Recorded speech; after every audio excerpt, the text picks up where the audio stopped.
बिस्मिल्लाहिर्रहमानिर्रहीम। अस्सलाम वालेकुम। आज 30 जुलाई बरोज़ हफ़्ता हम बात करेंगे सुप्रीम कोर्ट ऑफ पाकिस्तान में जो एक नया मामला सामने आया है और काजी फैज़ ईसा साहब के हवाले से और जस्टिस तारिक मसूद साहब के हवाले से। कल भी हमने डिस्कस किया था। सुप्रीम कोर्ट ऑफ पाकिस्तान की तरफ से एक अलामिया जारी होता है जो पब्लिक रिलेशन ऑफिसर हैं PRO उनकी तरफ से, और वो उमर अता बंदयाल साहब का, और ये जो जुडिशल कमीशन ऑफ पाकिस्तान का इजलास था उसमें ये जो ऑनरेबल बेंच है, इस बेंच की तरफ से ये फ़ैसला किया जाता है और ये चीज़ें सामने आती हैं कि जो सुप्रीम कोर्ट है, सुप्रीम कोर्ट ऑफ पाकिस्तान के जजेस के लिए और जो नामजदगियाँ थी उमर अता बंदयाल साहब की, उन पर ज़ेर गौर लाई जाती हैं और बाद में उस इजलास को मुलतवी कर दिया जाता है। सुप्रीम कोर्ट की तरफ से अलामिया आता है कि डेफर कर दिया है और इजलास को मुलतवी किया गया है। उसके बाद पहले जो वज़ारत कानून और बार कौंसिल है उसकी तरफ से एक मीडिया को ख़बर दी जाती है और ये कहा जाता है कि 5 और 4 से जो नॉमिनेशंस हैं वो मुस्तरद कर दी गई हैं। फिर उसके बाद जब सुप्रीम कोर्ट की तरफ से अलामिया आता है उसमें यह कहा जाता है कि मुस्तरद नहीं हुई बल्कि ये डेफर हुआ है। काजी फैज़ ईसा साहब एक ख़त लिख देते हैं और काजी फैज़ ईसा साहब उस ख़त में ये कहते हैं कि वो basically chief justice Umar Ata Bandial साहब के हवाले से और सुप्रीम कोर्ट के अलामिया के हवाले से वो ये कहते हैं कि ये मीडिया को जारी किया जाए और बेसिकली 5-4 से मुस्तरद हुआ है और जो मिनट्स ऑफ द मीटिंग है वो मीडिया को जारी किए जाएँ। दिन गुजर जाता है। जस्टिस तारिक मसूद साहब, अच्छा ये एक बात मैं आपको बता दूं कि 175A में जो कॉन्स्टिट्यूशन ऑफ पाकिस्तान में जो जुडिशल कमीशन ऑफ पाकिस्तान बनता है सुप्रीम कोर्ट के जजेस के लिए और हाई कोर्ट के जजेस के लिए, सुप्रीम कोर्ट के जजेस के लिए जो जुडिशल कमीशन ऑफ पाकिस्तान बनता है उसमें चीफ़ जस्टिस साहब के अलावा जो 4 सीनियर जजेस होते हैं सुप्रीम कोर्ट के वो उसके मेंबर होते हैं। जैसे जस्टिस एजाज़ुल हसन साहब उसके मेंबर हैं, जस्टिस सज्जाद अली शाह साहब उसके मेंबर हैं, जस्टिस तारिक मसूद साहब उसके मेंबर हैं और जस्टिस काजी फैज़ ईसा साहब, ये 4 सीनियर जजेस। एक चीफ़ जस्टिस साहब जो हैं वो जुडिशल कमीशन ऑफ पाकिस्तान के चेयरमैन हो गए। इसके अलावा एक साबिक जज होता है सुप्रीम कोर्ट का जो उस्मानी साहब इस वक्त हैं supreme judicial commission of Pakistan के मेंबर। साबिक सुप्रीम कोर्ट का जज भी मेंबर होता है। कितने मेंबर हो गए? चेयरमैन के अलावा ये 5 मेंबर हो गए। उसके बाद आ जाता है अटारनी जनरल, उसके बाद आ जाता है वज़ीर कानून और उसके बाद आ जाता है पाकिस्तान बार कौंसिल का नुमाइंदा। ये 8 मेंबरान होते हैं और एक उसके ऊपर जो है वो चेयरमैन होता है। इस वजह से ये 5 और 4 का ये कहा जा रहा था कि जो 5 थे वो उमर अता बंदयाल साहब की नॉमिनेशंस के ख़िलाफ़ थे। ये आर्टिकल 175A है कॉन्स्टिट्यूशन ऑफ पाकिस्तान का जिसके तहत ये जुडिशल कमीशन ऑफ पाकिस्तान बनता है और फिर उसमें जो आगे चीज़ें हैं वो देखी जाती हैं और जो अपॉइंटमेंट का सिलसिला है वो किया जाता है। अब जब ये सारा मामला हो गया और जस्टिस तारिक मसूद साहब की तरफ से भी एक ख़त जारी होता है, क्योंकि काजी फैज़ ईसा साहब का तो पता था कि उनकी बात को कोई सीरियस नहीं लेता, लेकिन क्योंकि मीडिया को आ गया था और अभी जो क़य्यूम सिद्दीकी है जियो न्यूज़ का नुमाइंदा है और ये वहाँ पर 3-4 लोग हैं जो अपने आप को सीनियर रिपोर्टर्स कहते हैं सुप्रीम कोर्ट ऑफ पाकिस्तान के, लेकिन सिवाय जो मौजूदा हमारे चीफ़ जस्टिस साहब हैं उनके बुक्स के अलावा उनके पास और कोई उनकी क्रेडिबिलिटी नहीं है। उनका कोई, आप ये नहीं कह सकते कि उनकी कोई खसूसियत और कोई नहीं है, काबिलियत और कोई नहीं है सिवाय इसके कि उमर अता बंदयाल साहब। क्योंकि मरियम नवाज़, मैं आपको बताऊंगा कि मरियम नवाज़ ने पिछले 24 घंटों में चीफ़ जस्टिस उमर अता बंदयाल साहब को जो गलीज़ ट्वीट किए गए वो रीट्वीट किए हैं। इसके अलावा मरियम नवाज़ ने कुछ नहीं किया। जब जस्टिस तारिक मसूद साहब की तरफ से ये मामला आता है तो फिर उसके ऊपर जो ऑनरेबल चीफ़ जस्टिस हैं उनकी तरफ से एक अलामिया जारी किया जाता है पब्लिक जो रिलेशनिंग ऑफिसर हैं उनकी तरफ से, और वो एक अलामिया जारी करते हैं। और ये जो अलामिया सुप्रीम कोर्ट की तरफ से जारी किया जाता है ये मैं आपको इसका बता देता हूँ। ये 29 जुलाई 2022 को जारी किया जाता है। सुप्रीम कोर्ट ऑफ पाकिस्तान की प्रेस रिलीज़ जारी की जाती है। Chairman JCP judicial commission of Pakistan. अब चेयरमैन कौन है? चीफ जस्टिस चेयरमैन होता है। To make the audio recording of the JCP proceedings of 28/7/2022 available on the official website of supreme court of Pakistan. Supreme court of Pakistan की जो official website है उस पर जो उसको ऑडियो जो तकरीबन 2.5 घंटे की है वो सारी ऑडियो ही लगा दी जाती है। जब ये लगा दी जाती है ऑडियो तो उसके बाद फिर ये मामला सामने आता है कि जो चीफ़ जस्टिस ऑफ पाकिस्तान हैं उनकी तरफ से ये कहा जाता है कि दो मुअज़्ज़ज़ जो जज साहिबान हैं, जस्टिस काजी फ़ैज़ ईसा साहब और जस्टिस तारिक मसूद साहब, उनकी तरफ से जो एक एतराज़ किया गया है और ये कहा गया है कि जो डेफर नहीं हुआ बल्कि उनको मुस्तरद कर दिया है। मतलब ये है कि जो चीफ़ जस्टिस उमरता बंदयाल साहब ने नॉमिनेशंस दी थी वो एक दफ़ा मुस्तरद हो गई, इस वजह से वो दोबारा पेश नहीं की जाएंगी। चीफ़ जस्टिस उमरता बंदयाल साहब का ये मौक़िफ़ था कि वो डेफर हुई हैं। अभी फ़िलहाल उसमें मज़ीद कुछ जो इन्फॉर्मेशन मांगी गई है उन जजेस के हवाले से, मज़ीद उसमें ज़रूरत है कि उसको बेहतर किया जाए। अब ये बेसिकली कहना था ऑनरेबल चीफ़ जस्टिस उमरता बंदयाल साहब का, और जिसको फिर गलत साबित करने की कोशिश की गलत बयानी से काजी फ़ैज़ ईसा साहब ने और जस्टिस तारिक मसूद साहब ने, उस पर फिर ये जारी किया गया और उसमें यह कहा गया कि जो 4 जो जजेस थे, जो साबिक जज उस्मानी साहब थे, चीफ़ जस्टिस साहब ख़ुद, जस्टिस एजाज़ुल हसन साहब और जस्टिस सज्जाद अली शाह साहब, ये 4 तो चीफ़ जस्टिस उमरता बंदयाल साहब की जो नॉमिनेशंस हैं उसके साथ थे। अब दूसरी तरफ 4 वो थे जो ख़िलाफ़ थे, जस्टिस तारिक मसूद, जस्टिस काजी फ़ैज़ ईसा, आज़म नज़ीर तारड़ और पाकिस्तान बार कौंसिल का नुमाइंदा। अब जो अशतर उसाफ़ थे जो कि अटारनी जनरल साहब हैं, उन्होंने कहा कि डेफ़र करते हैं, फ़िलहाल इनको पेंडिंग रखते हैं। डेफ़र से मुराद फ़िलहाल इनको पेंडिंग, वो रिजेक्ट नहीं करते। इसका मतलब क्या है कि 5 ने मुलतवी करने के हक़ में थे, 4 रिजेक्ट करने के हक़ में थे, तो इस वजह से मुलतवी कर दिया गया। काजी फ़ैज़ ईसा साहब कहते हैं कि वो जो चीफ़ जस्टिस साहब हैं वो इजलास छोड़कर चले गए। तारिक मसूद साहब कहते हैं कि काजी फ़ैज़ ईसा साहब अभी गुफ्तगू कर रहे थे, वो छोड़ के जो उमरता बंदयाल साहब वो चले गए। उस पर फिर उन्होंने अशतर औसाफ साहब की जो ऑडियो थी वो जारी कर दी।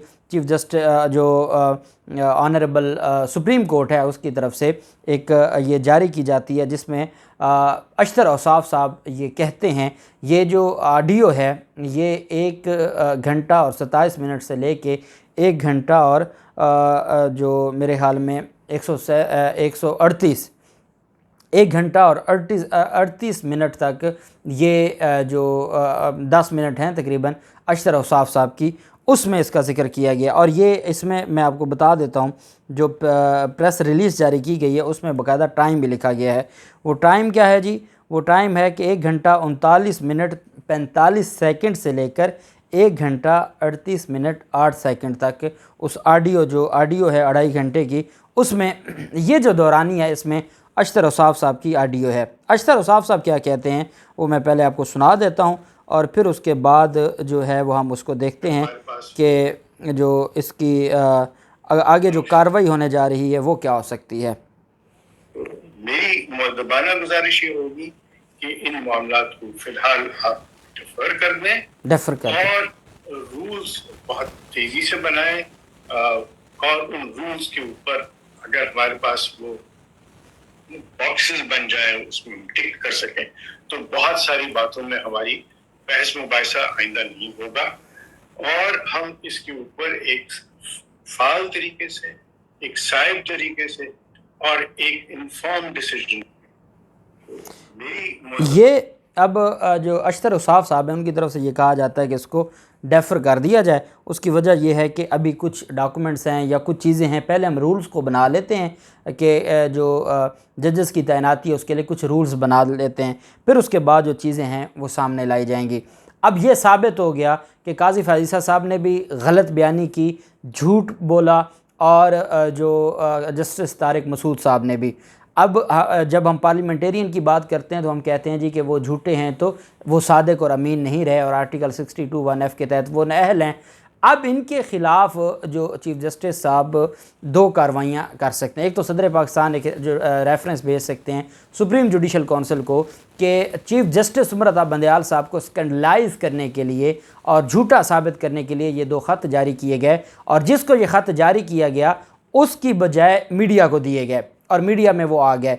और क़य्यूम सिद्दीकी जो जियो का रिपोर्टर है वो ये कह रहा है कि अभी एक और ख़त है जो रास्ते में है, अभी फ़िल्म ख़त्म नहीं हुई। तो इसका मतलब ये है कि वो जिसको ख़त लिखा जाता है उसको मिलने से पहले ही वो इन लोगों को मिल जाता है और ये लोग फिर चीफ़ जस्टिस उमरता बंदयाल साहब के ख़िलाफ़ एक मुहिम चला देते हैं। उस मुहिम का मैं आपको एक थोड़ा सा नज़ारा दिखा देता हूँ।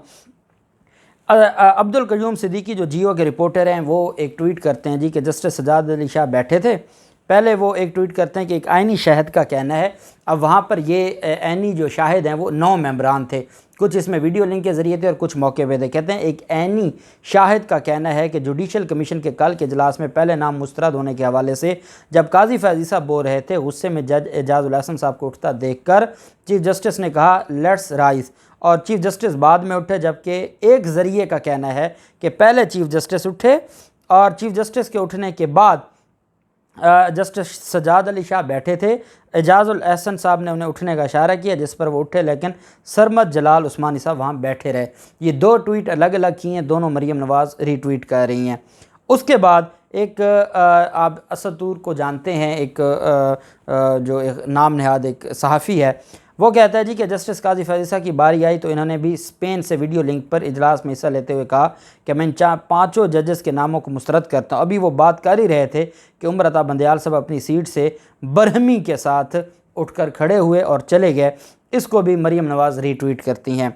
फिर उमर चीमा कहता है कि अभी 2 दिन नहीं हुए पंजाब असम्बली का फ़ैसला सुनाए हुए, माई लॉर्ड खुद मैंडेट खो गए हैं और शिकस्त तस्लीम करने की बजाय अब वोटिंग के अमल को ही नहीं मान रहे। उमर अता बंदयाल साहब का उमर चीमा जियो वाला कहता है कि पहले 2 दिन पहले वज़ीर आला पंजाब को घर भेजा, अब जब अपनी वोटिंग का मामला आया तो अपनी वोटिंग में जब हारे, हालांकि हारे नहीं थे, अशतर उसाफ साहब इनके साथ, बेसिकली तो अशतर उसाफ इनके साथ हाथ कर गया है कि वो खुद डेफर होने का कह रहा है, तो उसने तो मरीम नवाज़ का सारा खेल ही बिगाड़ दिया। नीचे मरीम नवाज़ हम न्यूज़ जो मरीम नवाज़ की तरफ से एक ट्वीट किया जाता है, एक कामरान अली ख़ान शेरवानी है, वो कहते हैं तो उस जब ये काजी फैज़ी साहब का पहला ख़त आया उस वक्त वो कहते हैं तो इस वक्त हमारे मुल्क की आला तरीन अदालत के चीफ जस्टिस झूठ बोल रहे हैं। ये ट्वीट है जिसको मरीम नवाज़ रीट्वीट कर रही हैं। फिर उसके बाद जो जियो न्यूज़ से एक ट्वीट चलाई जाती है कि शेयर की जाती है, चीफ जस्टिस अचानक जुडिशल कमीशन का इजलास छोड़कर चले गए, उसको मरीम नवाज़ रीट्वीट करती हैं। फिर कामरान अली ख़ान शेरवानी कहते हैं कि इस वक्त सुप्रीम कोर्ट में चीफ जस्टिस के ख़िलाफ़ रिवोल्ट हो रहा है, बगावत हो रही है। मरीम नवाज़ उसको रिप्लाई करती हैं, इसी चीज़ से डर लगता था और इसीलिए समझाने और बचाने की कोशिश की थी। चीफ जस्टिस साहब के ख़िलाफ़ बगावत हो गई है सुप्रीम कोर्ट में। एक सहाफ़ी नाम नहाद सहाफ़ी ये बात करते हैं और मरीम नवाज़ कहती हैं कि हमने तो इसी चीज़ से हमें डर था कि ये हो जाएगा और इसी चीज़ से हमने बचाने और समझाने की कोशिश की थी। इससे बढ़ के ब्लैकमेलिंग क्या हो सकती है कि वो ये कह रही हैं कि हमने चीफ जस्टिस को कहा था कि ये काम ना कीजिएगा वज़ीर आला वाला, नहीं तो फिर ये बगावत हो जाएगी और ये सारा कुछ हुआ। मैं इस वजह से कहता हूँ कि जो जस्टिस काजी फैज़ी साहब की तरफ से ख़त था जो बाद में साबित हो गया कि वो झूठा था, और जो जस्टिस तारिक मसूद साहब की तरफ से उनको और मरीम नवाज़ का जो किरदार है, अगर उसको आप हमारे यहाँ कहते हैं जो लॉ में कि सीरीज़ ऑफ फैक्ट्स और फैक्ट्स को देखा जाता है और इनको आपस में जोड़ा जाता है और ये रेलेवेंट इश्यूज़ जो हैं इनको देखा जाता है, तो तब जाके केस की कड़ियाँ जुड़ती हैं। जब वो 2 खतूत आप देखें और फिर ये जो सारा कुछ हुआ है मरीम नवाज़ की तरफ से ये देखा जाए और पिछले 24 घंटों में ये पूरा जो माफिया ये कर रहा है, उसके बाद कोई बदनीयती मिसकंडक्ट, ये मिसकंडक्ट है कि आप ख़त जिसको भिजवाना है उससे पहले आप मीडिया को जारी करवा दें, इससे बढ़ के कोई मिसकंडक्ट हो सकती है। और फिर जो चीफ जस्टिस साहब ने जारी किया है लामिया और जो ऑडियो जारी कर दिया, उसके बाद इन सब के चेहरे खुलकर सामने आ गए हैं। अब भी अगर ये घर नहीं जाते, और मैं ये समझता हूँ कि ये मामला ऐसे हज़म नहीं होगा, ये मामला आगे जाएगा। और मेरे जहाँ तक नॉलेज है इस्लामाबाद बार एसोसिएशन की तरफ से रेफरेंस की भी तैयारी की जा रही है इन 2 जजेस के ख़िलाफ़ सुप्रीम जुडिशल काउंसिल में। जो भी तफसीलात होंगी आपके साथ शेयर करते रहेंगे। अल्लाह पाक पाकिस्तान का हामी और नासिर हो। बहुत शुक्रिया। अल्लाह हाफिज़। पाकिस्तान जिंदाबाद।